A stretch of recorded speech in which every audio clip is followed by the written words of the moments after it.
Having returned from hell, I am no longer the Ava who could be slaughtered at will. Joining forces with my former rival, I take every step cautiously, just to tear apart his hypocritical mask and reclaim everything I deserve. When the divorce agreement is signed, he collapses in the police station. His mistress flees with the money, the company goes bankrupt and is liquidated, and I am kissing Liam under the aurora. In this grand drama of betrayal and redemption, I'd ultimately won in the end. The smell of disinfectant is pungent, mixed with the stench of blood, drilling into every pore of my skin. I lay on the cold delivery bed, my body feeling like it had been run over by a heavy truck, every inch screaming in pain, but I couldn't feel it, or rather, I was numb. The little life in my arms, the child I had been looking forward to for more than 9 months, the child I had just brought into this world after experiencing heart-wrenching pain, made no sound. The midwife's face was pale, and she whispered lack of oxygen, suffocation.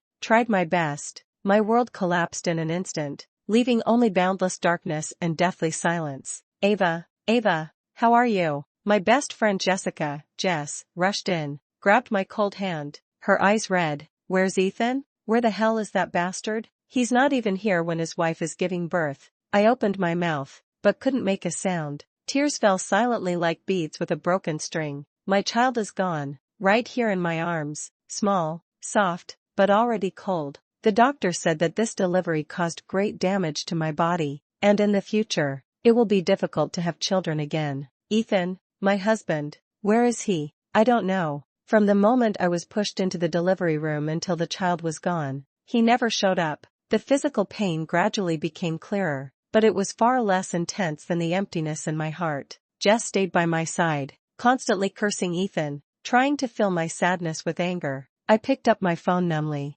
wanting to check the time, but I opened Instagram almost involuntarily. My fingertips swiped across the screen, and a photo jumped into view. It was Ethan's secretary, Sophia. The background of the photo was a high-end restaurant, with candlelight flickering. Sophia was wearing a sexy slip dress, smiling sweetly and leaning on a man's shoulder. The man only showed his profile and a hand with distinct knuckles, and the wedding anniversary watch I gave Ethan was clearly visible on his wrist. The caption reads, "With you at night, even the stars shine brighter." Below that is a location tag, pointing to that French restaurant in the city known for its privacy and expense. The time? It was the night my water broke and I was being rushed to the hospital. I felt a chill run from the soles of my feet straight to the top of my head. My blood instantly froze. Sophia's Instagram page is public. Scrolling down, there are more hints. The same couple's mugs, a men's suit jacket accidentally caught in the background in the office, and even a blurred screenshot of a chat log.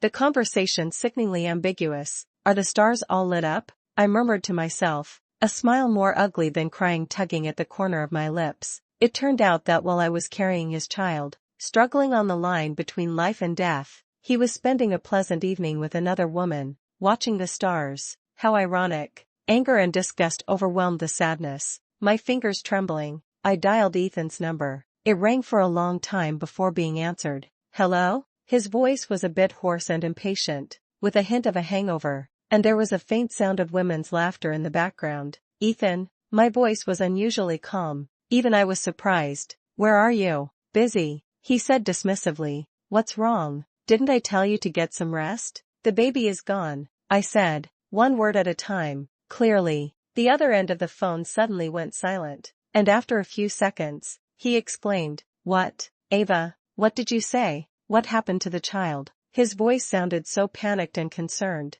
completely different from the impatient man he was just now. The doctor said, oxygen deprivation and suffocation. I continued to state the facts calmly, but my heart felt like it was being clenched tightly by an invisible hand, hurting so much that I couldn't breathe.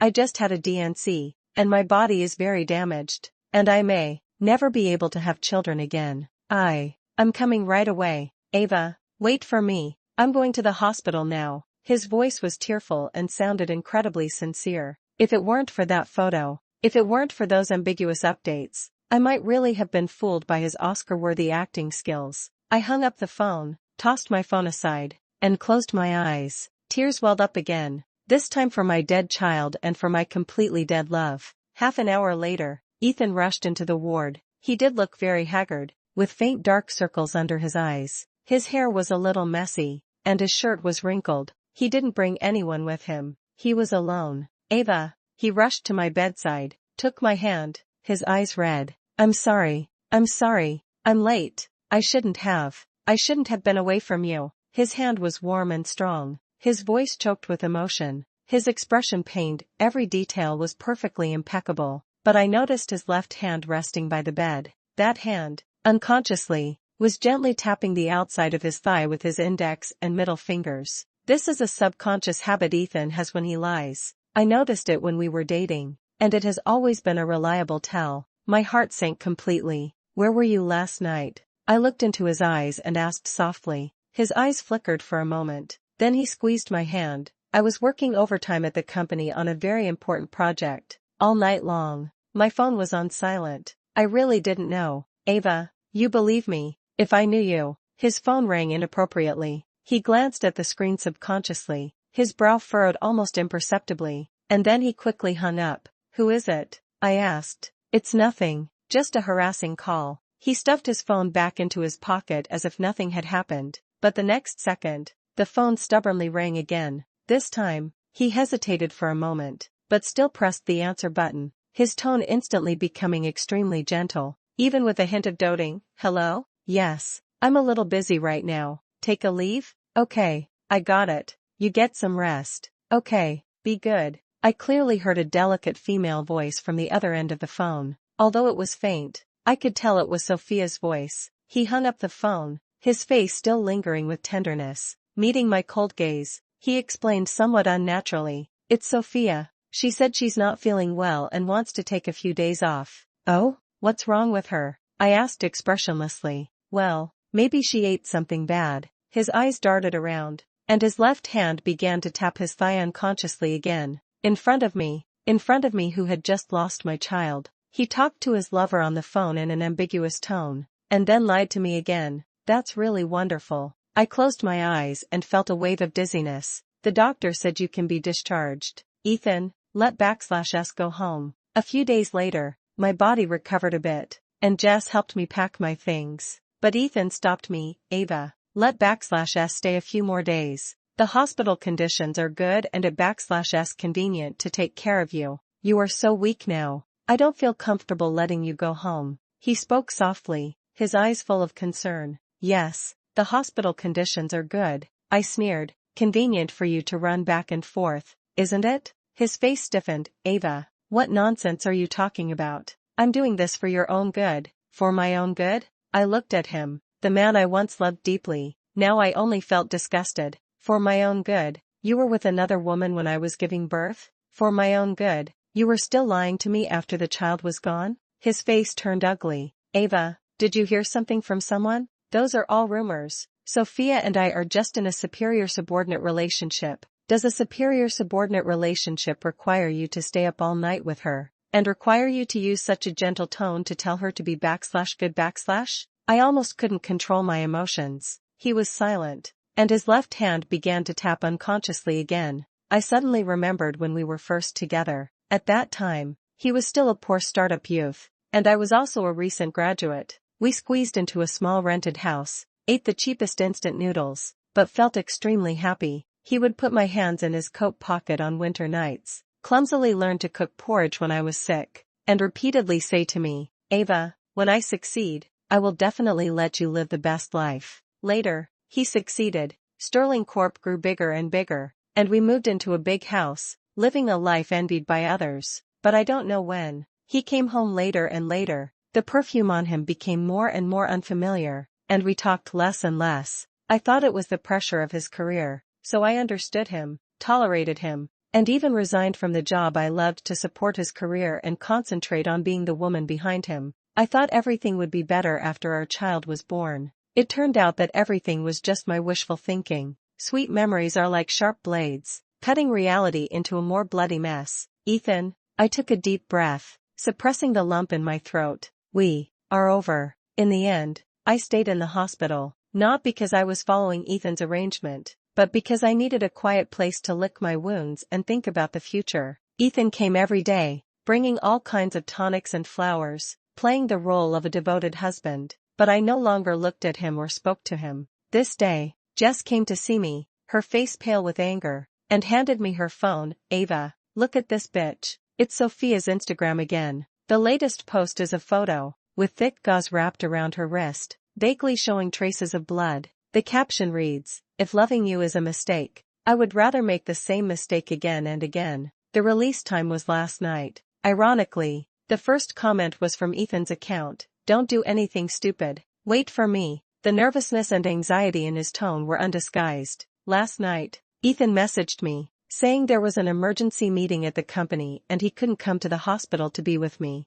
So, his emergency meeting was to comfort his wrist-cutting lover. Compared to his absence when I gave birth, compared to his belated concern filled with lies when I lost our child, the little injury on Sophia's wrist seemed so earth-shattering to him. My heart felt like it was soaking in bitter Coptis chinensis water, numb with a sharp, stinging pain. So, even if forcing the palace drama was staged, I, the real wife, probably don't even have a place in his heart. This Sophia is simply crazy. Jess trembled with anger. Using self-harm to gain sympathy? So disgusting. Ethan is blind. I twitched the corner of my mouth and didn't say anything. There is no greater sorrow than a dead heart, which is probably how I feel now. Anger? Jealousy? It seems that everything has been hollowed out, leaving only a deep-seated fatigue and disgust. Ava, you can't stay here any longer. Jess grabbed my arm. Discharge. We're getting discharged immediately. Stay far away from that scumbag. I nodded.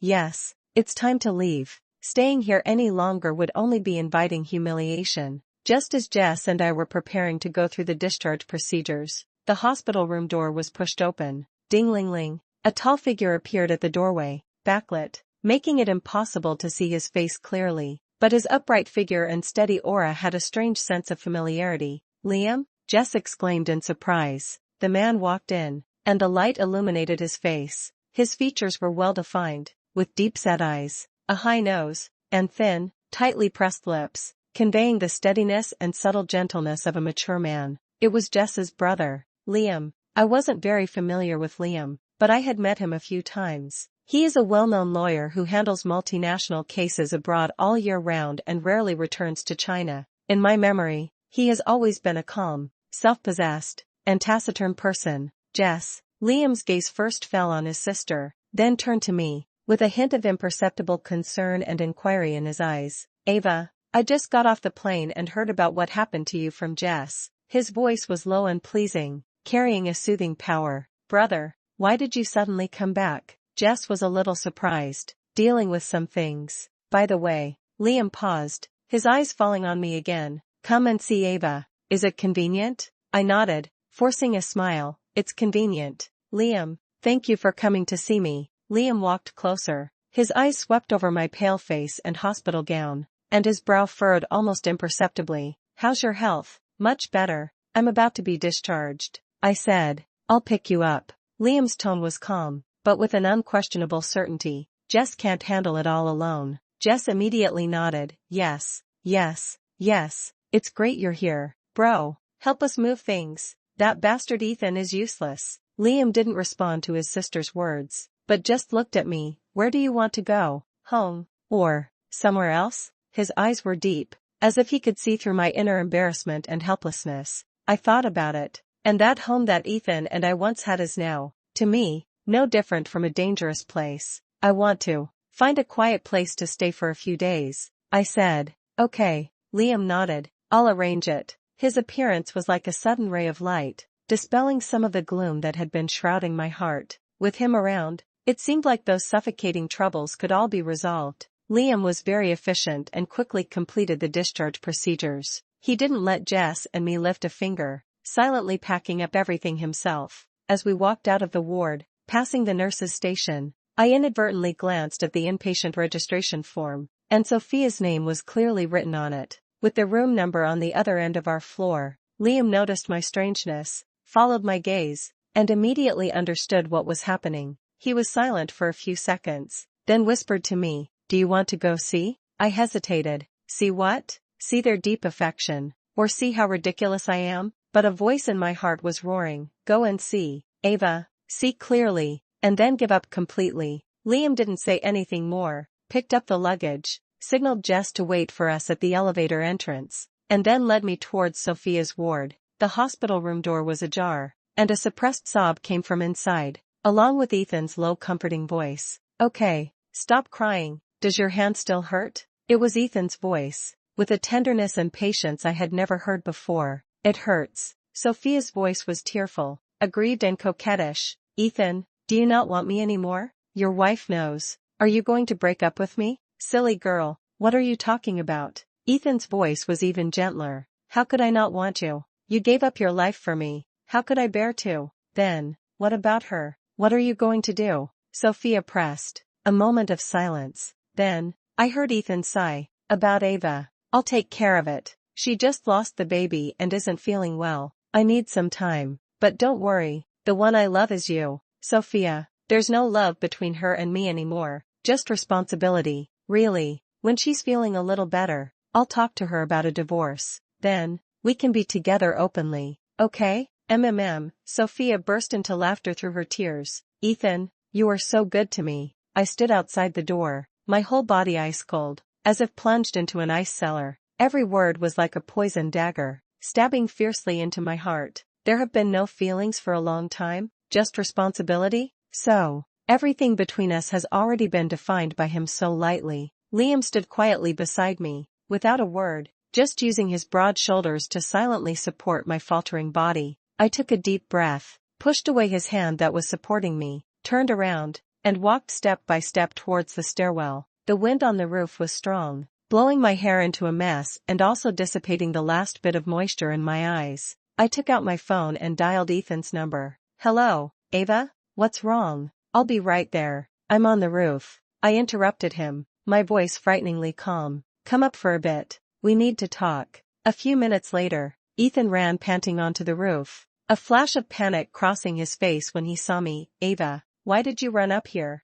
It's so windy. Come down quickly." "Ethan," I looked at him, the man I had loved for 8 whole years, let /s get divorced. He was stunned, then frowned. "Ava, stop it. I know you're in a bad mood, but don't say such angry things." "I'm not kidding." I looked at him calmly. "I just went to Sophia's hospital room door." Ethan's face turned pale instantly. He opened his mouth, wanting to say something, but couldn't utter a word. "I heard everything," I continued. "Every word you said. I heard it all." The panic in his eyes deepened. He took a step forward, trying to grab my hand. "Ava, let me explain. It's not like that. I was only trying to appease her. I took a step back, avoiding his touch. There's no need to explain. Ethan, I don't want to hear it anymore. Let's get a divorce. It's the best outcome for us. No. I don't agree. He said urgently. Ava, we still have. Have what? I interrupted him, a mocking smile curving my lips. Have you and her love? Or your so-called responsibility? I cornered him into silence, his face turning green and white. "Let me go, Ethan," I said, "and let yourself go too." "Ava, I know I was wrong. Give me another chance, please." Ethan tried to grab my hand, his tone urgent, with a hint of pleading. Sophia and I were just momentarily confused. "I'll break it off with her completely. Let's start over, just like before." "Break it off completely?" I sneered. "How? By making her abort the child?" Ethan's expression froze, his eyes flickered, avoiding my gaze. The child is innocent." "So?" I pressed him. "You mean, you want me to accept the existence of this child? Even want me to help you raise this illegitimate child?" He was silent, not denying it. At that moment, I just felt utterly absurd. This man not only betrayed me and ruined our home, but now he actually expects me to pay for his mistakes,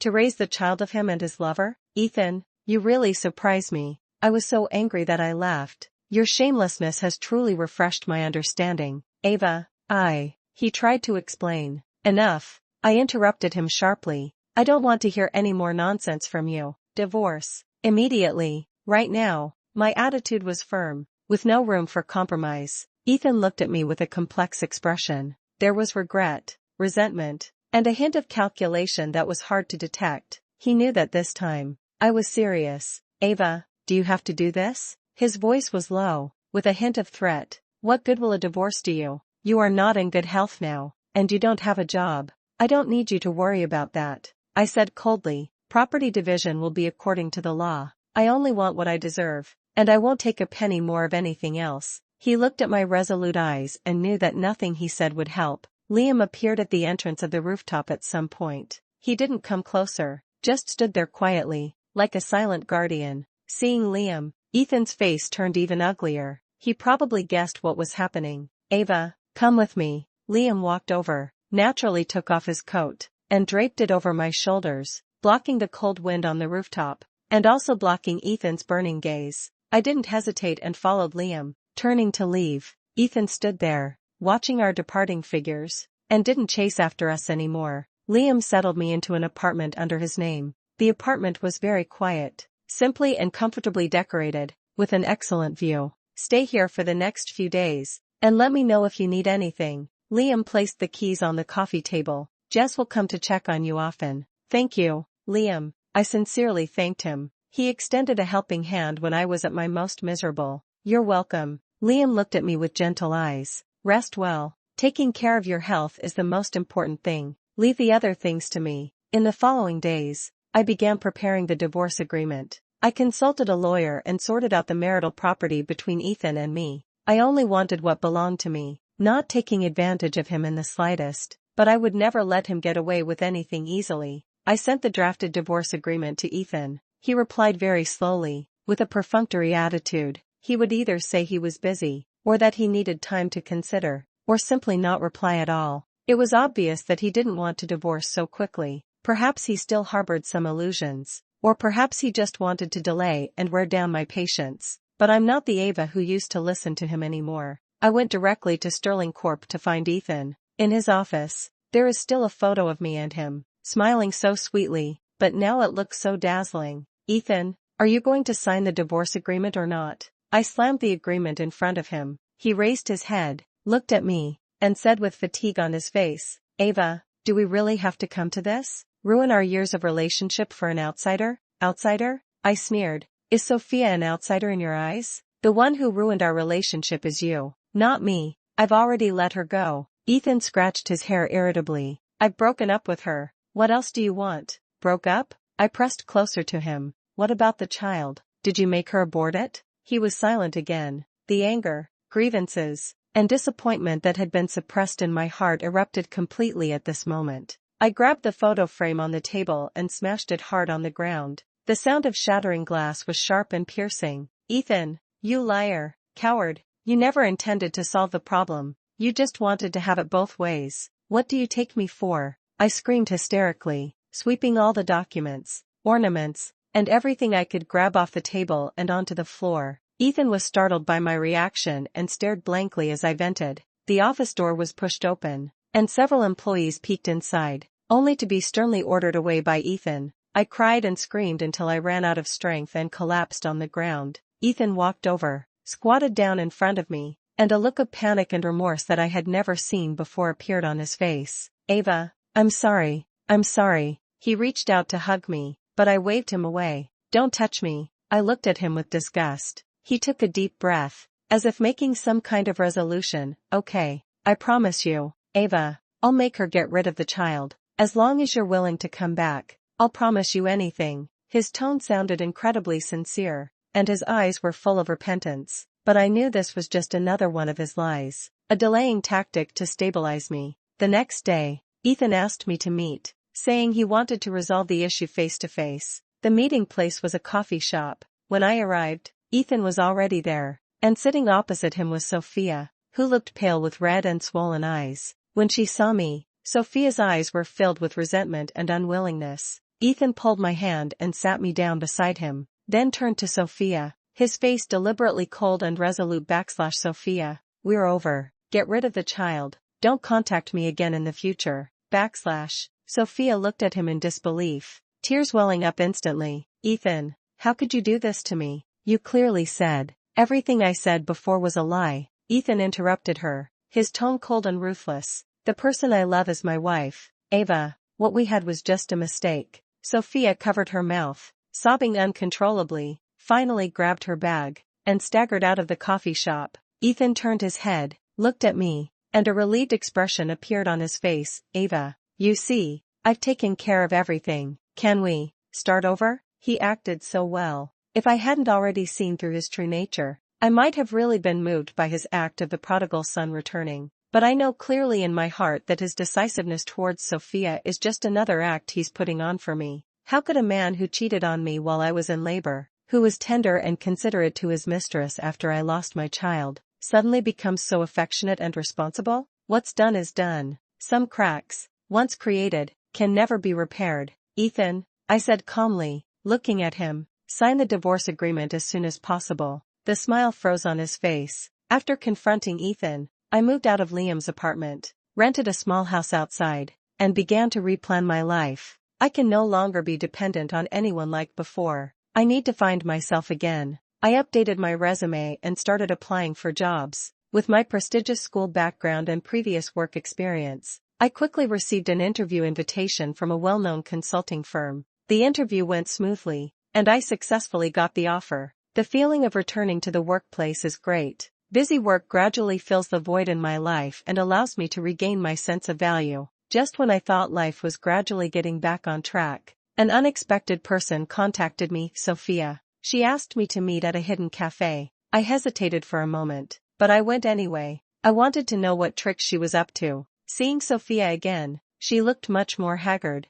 without her previous arrogance, and instead appeared somewhat pitiful. Ava, I'm sorry. The first thing she said was an apology. I know I did a lot of wrong things in the past and hurt you. I'm really sorry. My steps faltered. I raised an eyebrow. Non-committal. A weasel wishing the chicken a happy new year is up to no good. Ethan, he never even thought about breaking up with me. Sophia smiled bitterly, a hint of resentment in her eyes. He promised you he would make me get rid of the baby, but then he came to me and said that was a lie to you, telling me to rest assured and take care of the baby, saying he would divorce you sooner or later to marry me. So, what do you want to do by coming to me today? I asked. I want to cooperate with you. Sophia looked at me, her eyes filled with a do-or-die determination. Ethan is too selfish. He just wants to have it both ways, playing both of us women in the palm of his hand. I've had enough. I want to make him pay. Let's force him to divorce and leave with nothing. Cooperating with a love rival sounds a little absurd, but looking at the hatred in Sophia's eyes, I knew she was serious. Being deceived and played by the same man, to some extent, we became victims on the same front. I don't need him to leave with nothing, I said. I just want the property I deserve and a divorce as soon as possible. I nodded. Okay, Sophia nodded. I have evidence of him transferring marital property, as well as his ambiguous chat records with other women. These can help you gain more benefits and also prevent him from delaying the divorce any further. We reached a temporary alliance. Sophia sent me the evidence she had, and the content was shocking. It turned out that Ethan had more than just Sophia as his affair partner. He was having affairs all over the place, but he played the role of a devoted husband in front of me. I gave this evidence to my lawyer. While dealing with these frustrating things, Liam has been quietly caring for me. He would send me messages from time to greet me, remind me to eat on time, and drive to pick me up when I worked late. His concern was just right, neither deliberate nor burdensome. One day, Liam suddenly sent me a message / there's an optimal time for observing the aurora borealis recently, in Norway. Are you interested in going to see it together? Just to relax. / the aurora borealis? I was stunned for a moment. That was my dream all along. I once made an agreement with Ethan that when his career stabilized, we would go see the aurora borealis together. Now, / okay, / I replied. Perhaps, it's time to say goodbye to the past completely and start a new journey. Norway in winter is cold but pure. Snow covers the earth, and the air is fresh and crisp. Liam and I live in a cabin by the fjord. During the day, we ski and ride sleds. In the evening, we wrap ourselves in thick blankets, drink mulled wine by the fireplace, and wait for the aurora to appear. Away from the hustle and bustle of the city and those annoying people and affairs, my mood gradually relaxed. Liam is a great travel companion. He is knowledgeable, humorous, and very considerate. He tells me about the local customs and traditions, laughs and pulls me up when I clumsily fall in the snow, and carefully helps me fix my scarf when it's ruffled by the wind. Being with him, I feel a long-lost sense of ease and freedom. After waiting for several nights, we finally saw the legendary aurora. Green and purple ribbons of light danced and changed in the night sky, like the skirt of a god, dazzling and mysterious. At that moment, I was deeply shocked, as if all the worries and sorrows became insignificant and unworthy in the face of this magnificent natural spectacle. I excitedly grabbed Liam's arm, expressing my excitement incoherently. He turned his head, looked at me, his deep eyes reflecting the flowing aurora, and also my flushed cheeks with excitement. His eyes were gentle and focused, with a kind of emotion I had never understood before. At that moment, the air seemed to become ambiguous, my heart skipped a beat, and I released my hand a little awkwardly, but he held my hand back, not forcefully, just gently enveloping it. His palm was warm and dry, conveying a reassuring power. Really? We didn't say anything, just stood side by side, looking up at the ever-changing light in the night sky. I knew that some things had quietly changed between us. On the last day of our trip, we strolled around the harbor in Tromsø. The sea breeze was blowing, and seagulls were circling. Ava, Liam suddenly stopped, turned to face me, his eyes earnest and solemn. I know this might not be the best time, but I don't want to wait any longer. My heart skipped a beat, sensing what he was about to say. I love you, Ava. He looked into my eyes, each word clear and firm, not a whim, and not out of pity. It's been a long time. I was stunned, my mind blank. Liam likes me? Since when? He seemed to see through my confusion and smiled bitterly. It started the first time I saw you at Jess's birthday party in college, but at that time, you already had Ethan by your side. My heart jolted. So, it was that long ago. Over the years, I watched you with him, watched you give for him, watched you get hurt. His voice lowered.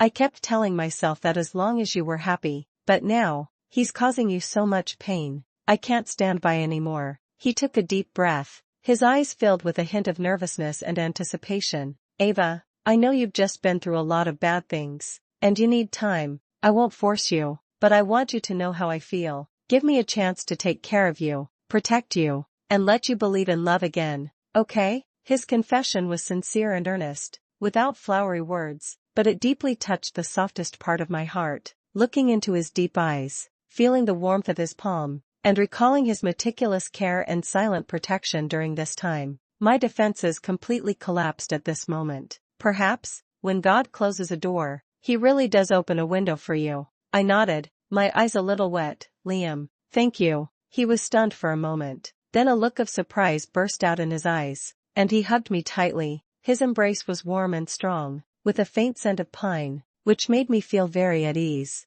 After returning to China, I adjusted my mood and prepared for the final divorce negotiations with Ethan. With the evidence provided by Sophia, my lawyer was very confident that he could get the most favorable terms for me. While I was meeting with the lawyer, Sophia contacted me again, still the same cafe. This time I saw her. She was in much better shape than last time. Although there was still sorrow between her brows, there was a bit more clarity in her eyes. Ava, thank you, she said. If you hadn't awakened me, I might still be dreaming of marrying Ethan. I said lightly, I just did what I should do. The baby, I aborted it, she said in a low, hoarse voice, her eyes red-rimmed. After Ethan found out, he had a big fight with me, scolding me for acting on my own. At that moment, I completely saw him for who he was. He doesn't love me at all, nor does he love that child, he only loves himself. I remained silent, offering no comment. This was a matter between her and Ethan, and it had nothing to do with me. He's been in a terrible state lately. Sophia seemed to recover from her disappointment, a hint of mockery in her smile. The company has uncovered many problems because of the evidence you provided, and the board of directors is very dissatisfied with him. In addition, Sterling Corp has had problems with several major projects recently, and the funding chain is also tight. He is now facing both internal and external troubles. He deserves it, I said. Yes, he deserves it. Sophia sighed. I'm planning to leave here, move to another city and start over. She looked at me, her eyes complex. Ava, one last time, I'm sorry. I wish you happiness in the future. Having said that, she got up and left. Watching her leave, I felt no joy, no sympathy, only a sense of calm. This melodramatic love triangle was finally coming to an end. It was already late at night after discussing the divorce details with the lawyer. Emotions that had been suppressed for too long finally found an outlet at this moment. I went to a bar alone and ordered one strong drink after another.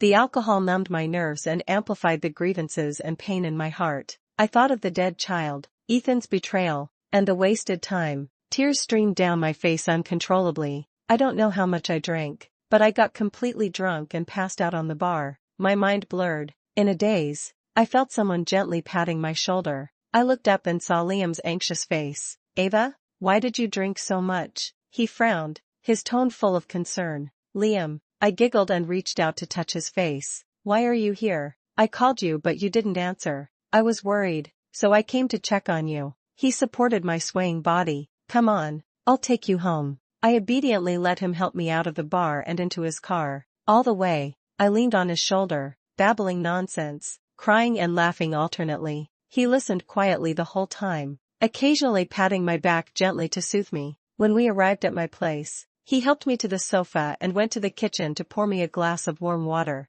"Drink some water, it will make you feel better." He held the water glass to my lips. I took a few sips, feeling a bit better in my stomach. Under the influence of the alcohol, I became bolder, hooked my arms around his neck, and looked up at him. "Liam, you're so good to me." His Adam's apple bobbed, and his eyes deepened. He lowered his head, slowly approaching me. I could feel his warm breath brushing against my cheek. Just when I thought he was going to kiss me, he stopped, simply placing a light kiss on my forehead, then pulled away and tucked the blanket around me. "Get some rest, Ava." His voice was a little hoarse. "I'll be right outside. Call me if you need anything." Having said that, he got up and went to the living room. That night, I slept soundly. I knew he had stayed up all night in the living room to watch over me. This man, with his restraint and respect, was guarding my broken heart. With the key evidence provided by Sophia, coupled with the internal problems of Sterling Corp., Ethan was at an absolute disadvantage in the divorce negotiations. My legal team was very professional, pressing forward step by step, exposing Ethan's transfer of assets and marital infidelity, among other things. One by one, Ethan's lawyer tried to struggle, but the evidence was conclusive and there was no way to recover. After several rounds of negotiations, Ethan finally couldn't withstand the pressure and agreed to my divorce terms. The division of property was basically carried out according to my requirements. I got back the premarital property that belonged to me, as well as half of the joint property acquired after marriage. I didn't feel happy about this result, only relieved. The lawyer sent me the final divorce agreement text for confirmation. Looking at the clear terms on it, I breathed a long sigh of relief. This nightmare is finally coming to an end. The location for signing the divorce agreement was set in the Sterling Corp's conference room. I arrived early, and Liam stayed with me. He insisted on accompanying me on this final step. Ethan arrived late, his face gloomy, his eyes bloodshot, looking haggard and irritable. When he saw Liam with me, his eyes became even more sinister. The lawyer placed 2 copies of the agreement in front of Ethan and me respectively. I picked up the pen and, without hesitation, signed my name. Ethan stared at the agreement for a long time, hesitating to pick up the pen. "Ethan, sign it," my lawyer urged. Ethan suddenly raised his head, his eyes fixed on my neck. There was a faint red mark there, a kiss Liam couldn't help but leave last night. "What is that?" Ethan suddenly stood up, pointing at my neck, his voice trembling with anger. "Ava, we're not divorced yet. Are you in such a hurry to find a replacement?" I was startled by his sudden outburst and subconsciously covered my neck. "Ethan, please calm down." Liam stood up and blocked me, his tone icy. "Calm down?" Ethan was like a lit powder keg, his eyes bloodshot. "My wife is cheating on me. How can you expect me to calm down?" "Liam, it's you, isn't it? I knew you two were up to no good." He went around the table, rushed in front of me, and reached out to grab me. "Ava, you bitch, let go of her." Liam reacted quickly, grabbing Ethan's wrist and pushing him away. Ethan stumbled back from the push, even more enraged, like a wild beast gone mad, and threw a punch at Liam. Liam dodged to the side, grabbed Ethan's arm in return, and pinned him on the conference table. Liam had training, his movements were clean and efficient, and Ethan was no match for him at all. "Let me go, Liam, I'll kill you." Ethan struggled, cursing filthily. The scene was a scene of chaos. The lawyer and Ethan's assistant were both terrified and at a loss. "Call the police," I shouted to the lawyer. Ethan struggled even harder when he heard the police being called. "Ava, you dare call the police? You vicious woman." Soon, the police arrived. After understanding the situation, They took the three of us back to the police station. The police station was dimly lit. The police took our statements separately. I truthfully stated what happened, emphasizing that Ethan started it and Liam acted in self-defense. The lawyer also provided the surveillance video from the conference room as evidence. Ethan was still roaring, accusing me and Liam of adultery and beating him. After watching the surveillance and listening to my testimony, the police basically determined that Ethan provoked the fight and Liam acted in self-defense. The mediator tried to mediate, but I refused. "Officer, I demand that he be held accountable for intentional injury and defamation," I said firmly. Ethan didn't expect me to be so tough and was stunned for a moment. Then he burst into abuse. In the end, because Ethan started the fight and had a bad attitude, the police decided to give him administrative detention. Just as the police were about to take Ethan away, an unexpected person appeared at the entrance of the police station, Sophia. She looked travel-worn, as if she had just rushed back from another place. Seeing Ethan being escorted by the police, she was stunned, and then rushed over. "Ethan, what happened to you?" Ethan was dumbfounded when he saw Sophia. The expression on his face changed from shock to anger, and finally to a complete collapse. He probably thought Sophia had run away with his money, but he didn't expect her to be here. How did you get here?" Ethan's voice was trembling. "I heard something happened to you, and I was worried." Sophia's words were cut off by Ethan. Get out of here." Ethan roared hysterically, his emotions completely out of control. "It's all your fault. You're the jinx." Sophia's face turned pale from his scolding, and she stood there dumbfounded. The police forcibly took away the collapsing Ethan. Only Liam, Sophia, and I remained in the police station, along with the distraught Sophia. A farce finally came to an end. After Ethan was detained, the divorce procedures were quickly completed. When I walked out of the Civil Affairs Bureau, holding the dark green divorce certificate in my hand, I felt no ripples in my heart, only a sense of peace as the dust settled. Liam was waiting for me outside. When he saw me come out, he stepped forward and gently took my hand. "It's all over," he said. "Yeah, it's all over." I looked up at him, the sunlight shining on his face, outlining a gentle profile. From this moment on, my life can finally start anew. Naturally, my relationship with Liam also entered a new phase. We started dating, watching movies, eating, and traveling like ordinary couples. Being with him, I felt a long-lost warmth and a sense of being cherished. He was mature, steady, and considerate, giving me a sufficient sense of security. Once, while having dinner with Jess, we talked about Liam and me. Jess suddenly leaned in mysteriously and said, "Ava, do you know how many years my brother has had a crush on you?" I was stunned for a moment. Liam told me, "Since university." "More than that," Jess interrupted me. "He met you in high school. You came to our house to play, and he happened to be home and saw you. After that, he secretly paid attention to you. He chose to study law in college because you said you thought lawyers were handsome and could protect others." I was completely shocked. So, he hid it so deeply, for so long. Then why didn't he tell you earlier? Jess sighed. "My brother is the type to be secretly flirtatious. And Ethan was pursuing you so intensely and was so good to you. My brother felt you were happy, so he didn't interfere. Later, he went abroad, also to stay away from you, afraid he wouldn't be able to control himself. If you hadn't had such a big problem this time, he probably would never have said it in his life." Listening to Jess's revelations, my heart felt like it was filled with something, both sour and soft. It turns out that in a corner I didn't know, there was someone who silently protected me for so many years. After the divorce, I resigned from my job at the consulting firm. Liam suggested that we travel around the world together. "Haven't you always wanted to see the world?" he said. "Now, I'll go with you." We went to many places, kissing under the Eiffel Tower, watching the sunset in Santorini, chasing wild animals in the African savanna, diving in the Maldives. The little things along the way healed my past traumas and deepened our relationship. During our trip,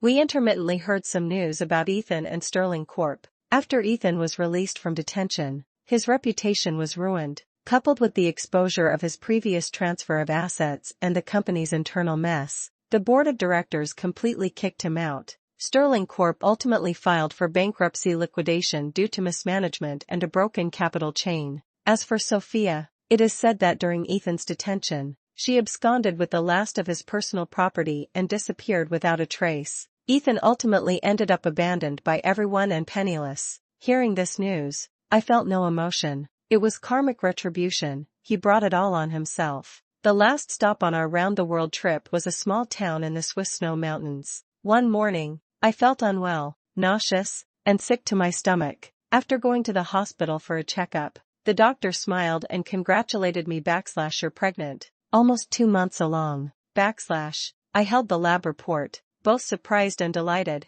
and couldn't help but shed tears. I thought I would never be a mother again in my life, but happiness came so suddenly. When Liam heard the news, he was so excited that he couldn't speak. He just hugged me tightly, kissing my forehead and hair over and over again. That evening, in the restaurant at the summit of the snow mountain, under the starry sky, Liam knelt on one knee and took out the ring he had prepared long ago. Ava, he said, his eyes gentle and devout, meeting you is the greatest luck of my life. Thank you for giving me the opportunity to let me into your life. I want to walk with you, take care of you, love you, and our baby, for the rest of my life. Will you marry me? Our wedding was held in the spring of the following year, at a scenic island. The sun was shining brightly, and the sea breeze was gentle. Jess was my bridesmaid, and she was smiling even happier than I was. Our son, who was almost 1 year old, was dressed in a cute little suit and held in Liam's arms, serving as our wedding's little flower child. He gurgled and laughed, waving his little hands, drawing bursts of laughter from the guests. Dressed in a pure white wedding dress,